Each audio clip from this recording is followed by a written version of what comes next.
오늘 데일리 탑 이슈 주제는요, 스토킹은 범죄입니다. 최근 강력범죄의 전조 증상으로 손꼽히면서 관심을 받고 있는 범죄가 있죠. 바로 스토킹입니다. 지난해 스토킹을 하다가 폭발물을 터뜨린 그 20대 남성이 징역형을 선고받으면서 이제 다시 한번 관심을 받고 있는데요. 먼저 이 남성 사건부터 한번 좀 자세히 짚어주세요. 네, 말씀하신 것처럼 스토킹하던 여성의 집 앞에서 사제 폭발물을 터뜨린 20대가 실형을 선고받았습니다. 네. 선고형은 꽤 높은 징역 5년형을 선고를 받았는데 이 분이 쫓아다니던 여자분의 집에서 계속 기다리다가 들고 있던 사제 폭탄을 터뜨린 건데 이런 행위로 인해서 폭발물에 대한 부분과 그리고 주거 침입에 대한 부분이 병합이 돼서 처벌을 징역 5년을 선고받았습니다.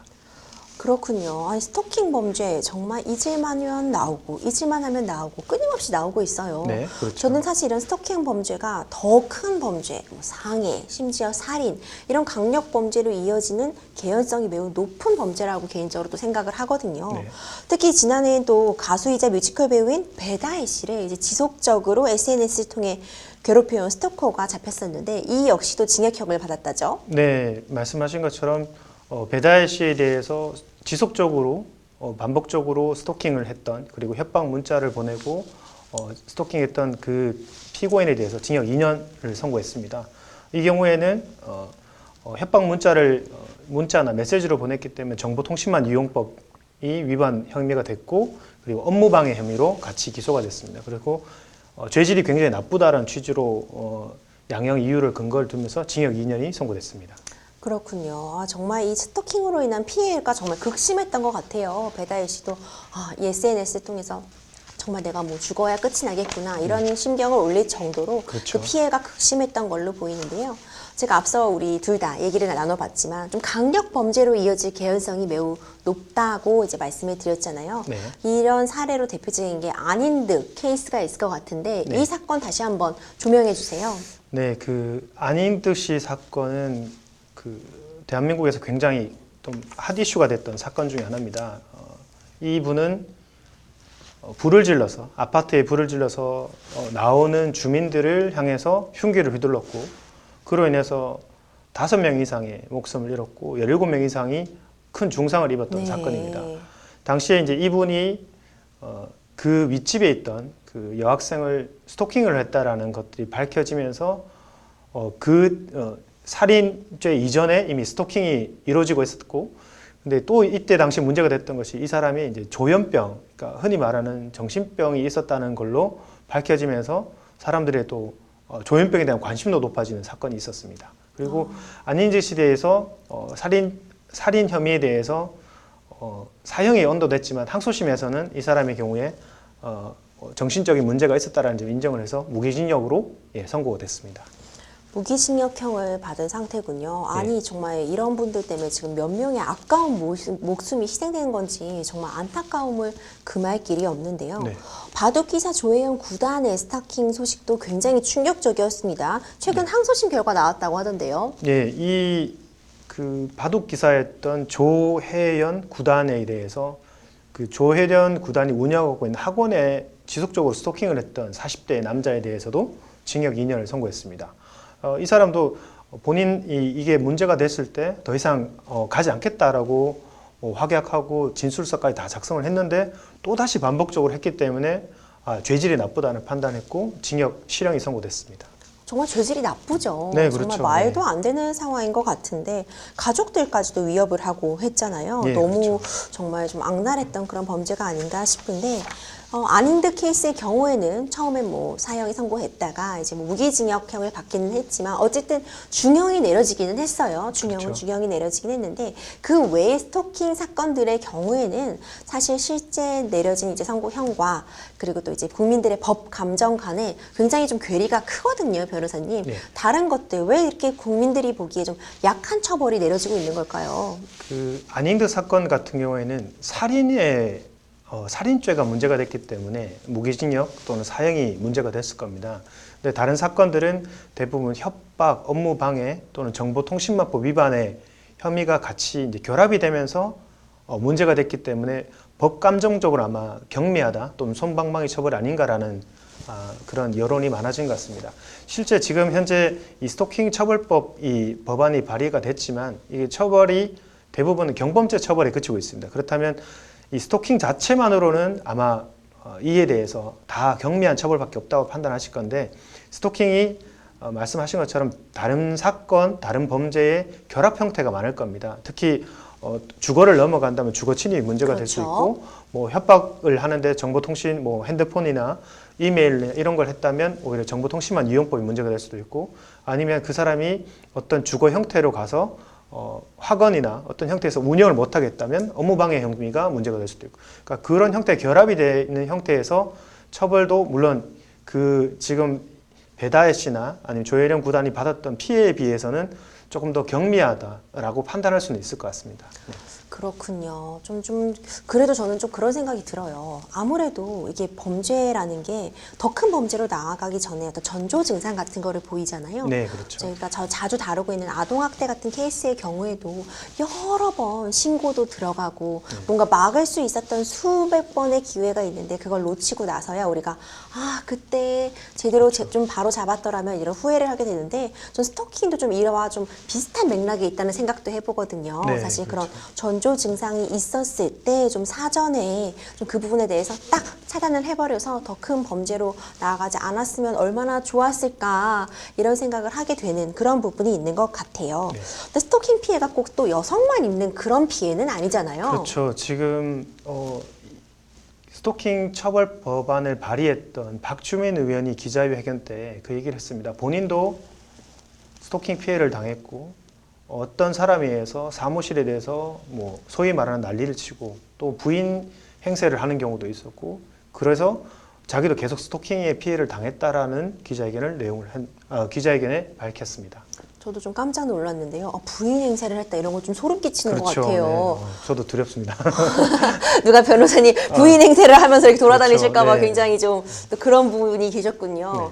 네. 이 스토킹이라는 게 정말 범죄인데 뭐 좋아서 그랬다라던가 심지어 전 이 말은 정말 싫어하는데 사랑해서 그랬다 이런 핑계를 대는 경우가 많아요. 하지만 워낙 스토킹 관련해서 강력 범죄도 일어나고 있고 피해를 호소하고 있는 분들이 많아지다 보니 스토킹 처벌에 관한 특례법이 계속 지금 등장을 하고 있죠. 네. 이 지금 논의되고 있는 스토킹 처벌법 어떤 내용 담겨 있는지 좀 설명해 주시죠. 네, 현재 스토킹에 대해서는 경범죄 처벌법에 근거를 하고 있습니다. 그러다 보니까 경범죄는 실제 처벌은 10만 원 이하의 벌금 정도에 그칩니다. 근데 이 스토킹이 범죄화로 규정이 되면 3년 이하의 징역에 처할 수 있는 근거를 마련하는 건데요. 그렇다면 이제 스토킹이 무엇이냐에 대한 개념 정리가 꼭 필요를 그렇죠. 하겠죠. 그러니까 어떤 형태의 범죄를 규정을 한다면 그 형태가 그 구성요건상 행위에 대해서 딱 규정을 해야지만이 그 사람의 행위를 그 범죄를 포섭할 수 있고 그에 근거해서 이 사람의 경우에 행위를 이 스토킹의 범죄를 묶을 수 있는데 실제 지금 이 개정안에서는 스토킹을 피해자의 의사에 반하여 정당한 이유 없이 지속적으로 또는 반복적으로 피해자에게 접근을 하거나 아니면 따라다니거나 또는 진로를 막아서는 행위를 규정을 하고 있고요.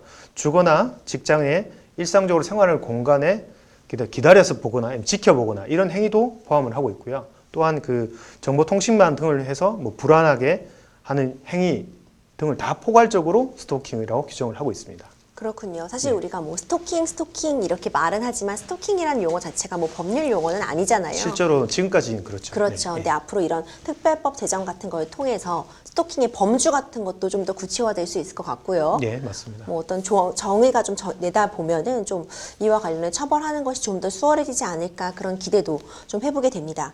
근데 현재까지는 지금 이 스토킹이 경범죄 수준으로 처벌이 되고 있었다고 좀 말씀을 해주셨어요.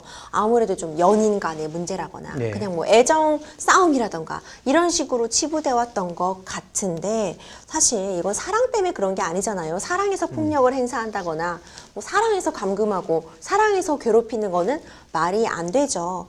변호사님도 이와 관련된 그런 사례들 많이 수행해 보셨을 것 같은데 네. 사연 좀 소개해 주실 수 있을까요? 네, 이 스토킹과 이 비슷한 맥락에서 시작되는 것이 뭐 데이트 폭력이나 아니면 가정 폭력도 그렇게 규정을 할 수 있을 그렇죠. 것 같습니다. 실제로 6, 70년대에 가정 폭력을 처벌한다는 규정은 있었을까요? 없었습니다. 네, 지금은 이제 스토킹도 범죄 형태로 규정을 그렇죠. 하고 있기 때문에 스토킹에 대해서 처벌이 해야 된다는 이 목소리가 있지만 그전에는 소위 말하는 예전에 저희 어릴 때 들은 말로 뭐 10번 찍어 안 넘어가는 나무 무서운 없다라는 말이죠. 취지로 하면서 지속적으로 관심을 표현하고 하면 그 관심으로 인해서 뭐 사귀거나 뭐 결혼하는 그런 모습들이 저희 어릴 때는 그게 당연하다고 생각을 했었거든요. 근데 지금은 그 형태로 내가 사랑을 했고 또 관심을 가지기 때문에 당신에게 나의 관심을 표현하는 방법일 뿐이라고 하겠지만 낯선 사람에게 대해서 자기의 주거나 자기의 개인정보, 자기 어떤 그 직장이 노출된다는 것은 굉장히 불안을 느낄 겁니다. 특히 이거는 남녀노소에 불문한다고 그렇죠. 생각을 하고요.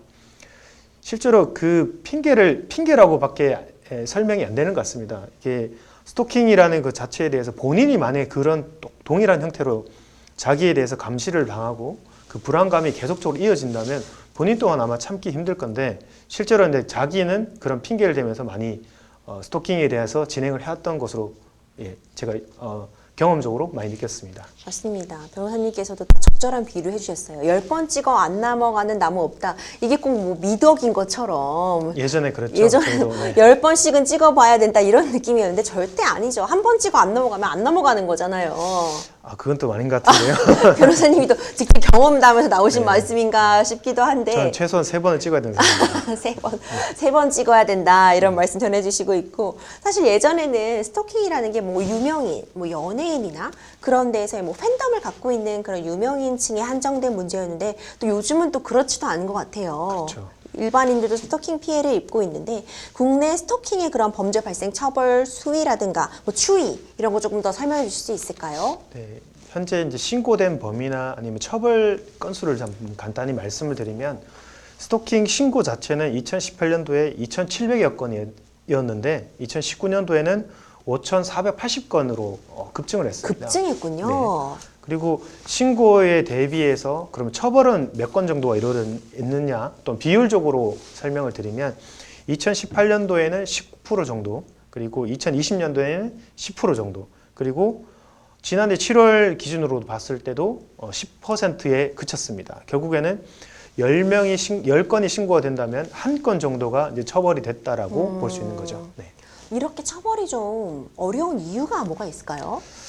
사실 이 스토킹을 관계를 연인이었다 또는 과거의 연인이었다 또는 내가 좋아하는 관계라고 하면 경찰 입장에서 이걸 입건해서 형사적으로 문제 삼기보다는 두 사람 사이에 개인적인 어떤 문제로 정리를 하라고 요청을 많이 할 겁니다. 또 개인적인 감정 또는 연인 감정이었다고 보면 공권력이 개입하는 건 좀 무리가 있지 않을까라는 판단을 또 하는 것 같아요. 그래서 경찰이나 수사기관 입장에서는 이거는 두 사람의 문제로 좀 정리해서 대부분은 처벌에까지는 미치지 않는 것이 많은 것 같습니다.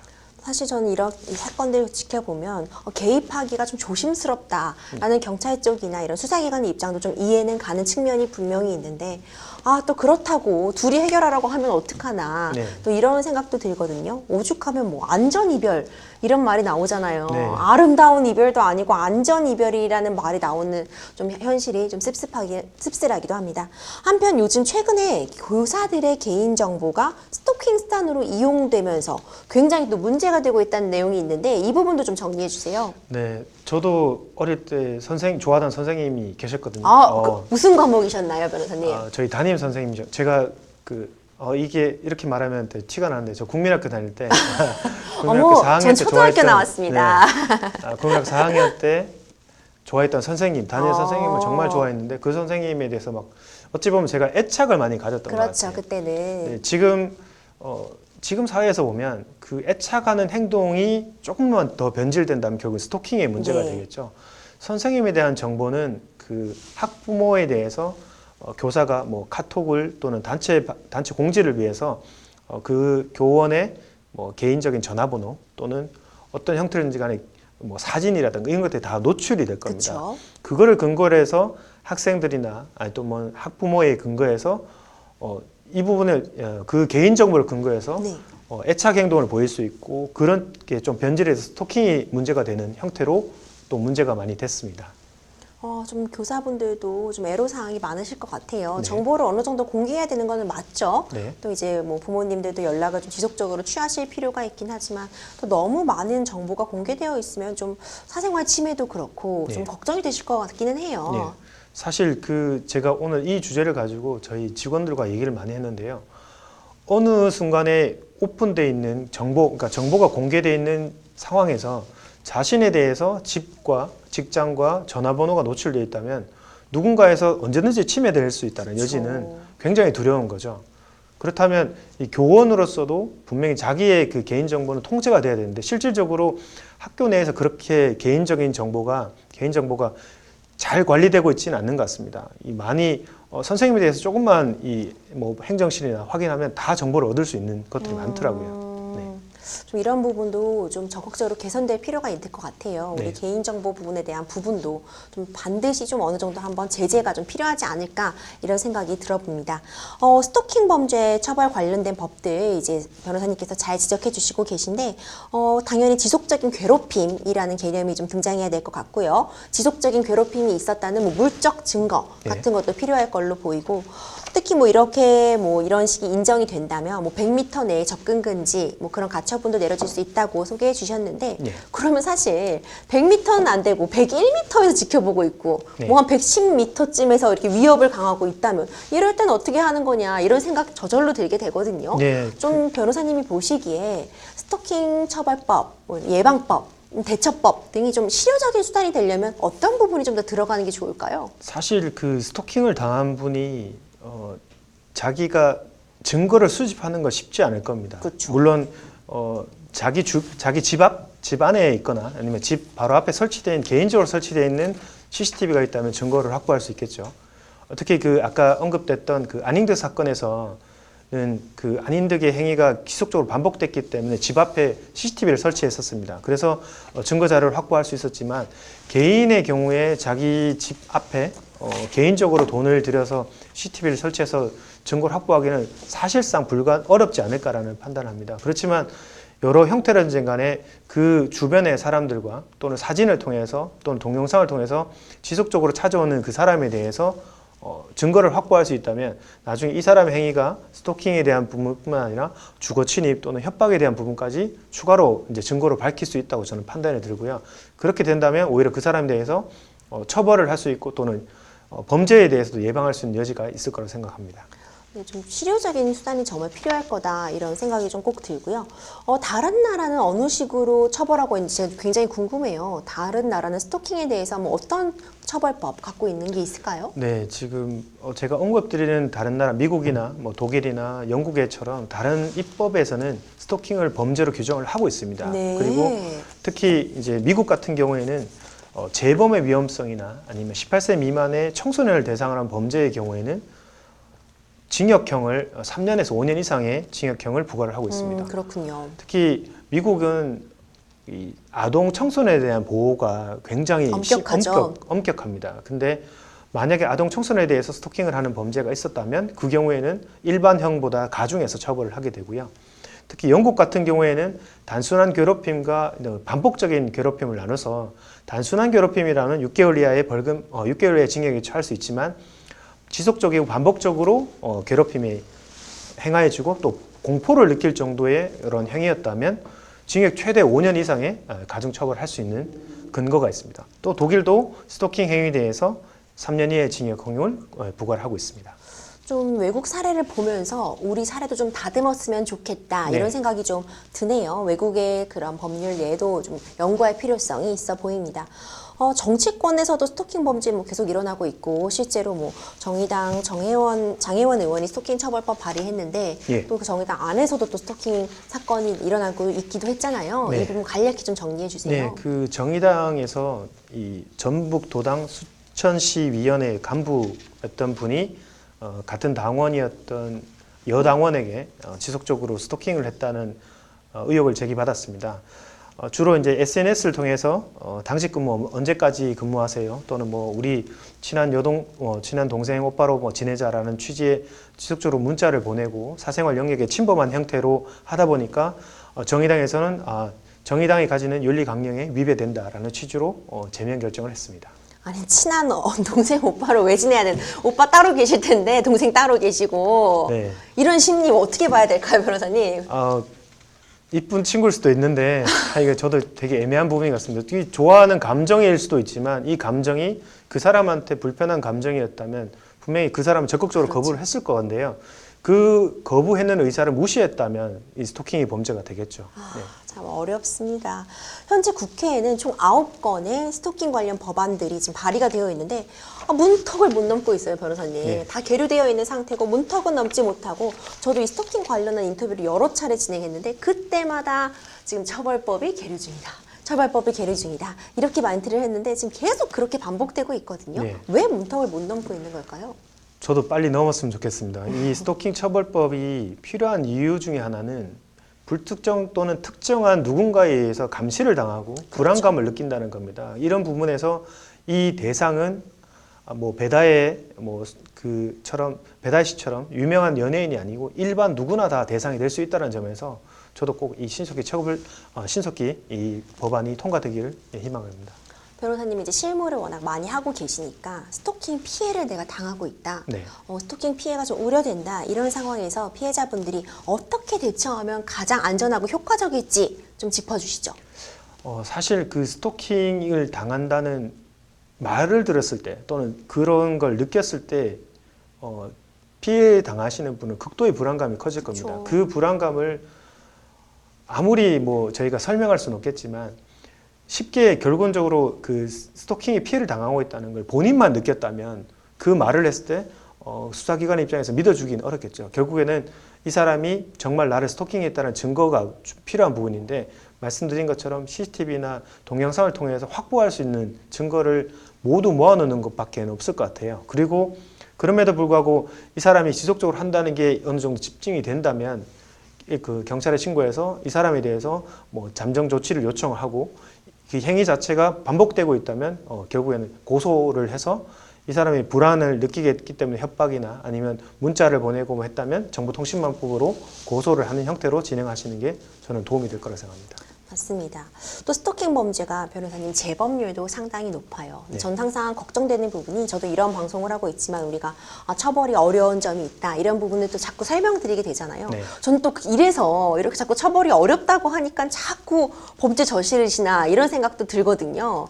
변호사님, 네. 그러니까 우리가 과연 스토킹을 좀 예방을 할 수 있다고 보세요? 어떤 식으로 해야 예방이 가능할까요? 저는 이 스토킹 처벌법이 개정안이 법률안이 통과된다면 여기에 대한 이 인식 자체를 계속 국민들에게 홍보를 해야 된다고 생각합니다. 그래서 스토킹이 범죄화되고 범죄에 대해서 처벌이 될 수 있다는 개념적으로 사회적 인식이 확보가 된다면 내가 행동이 결국 스토킹 행할 수 있다는 걸 인지할 때와 나는 그냥 사랑했기 때문에 괜찮아라고 했던 부분 이게 아마 많이 구분되고 자기 행위에 대해서 통제를 할 수 있는 어떤 여지가 생길 거라고 하고요. 물론 그럼에도 불구하고 조현병을 앓고 있던 안인들처럼 통제가 안 되는 부분도 있을 수 있습니다. 그렇지만 일반 통념상 사회적으로 인식을 가지고 있는 분이라면 스토킹에 대한 처벌법이 분명히 이 개정안이 통과된다면 그에 대해서는 사회적 인식이 개선될 수 있을 거라고 좀 생각합니다.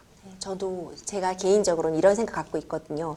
진짜 무서워야지. 이런 행동하면은 내가 이렇게 처벌을 받는다. 이렇게 회복할 수 없는 내가 손해를 볼 수 있다. 이런 부분이 좀 교육되고 홍보돼야 좀 범죄도 좀 줄어들지 않을까 이런 생각도 해보면서 데일리 탑 이슈 여기까지 정리하도록 하겠습니다. 여러분들은 지금 생생법률쇼 함께하고 계십니다.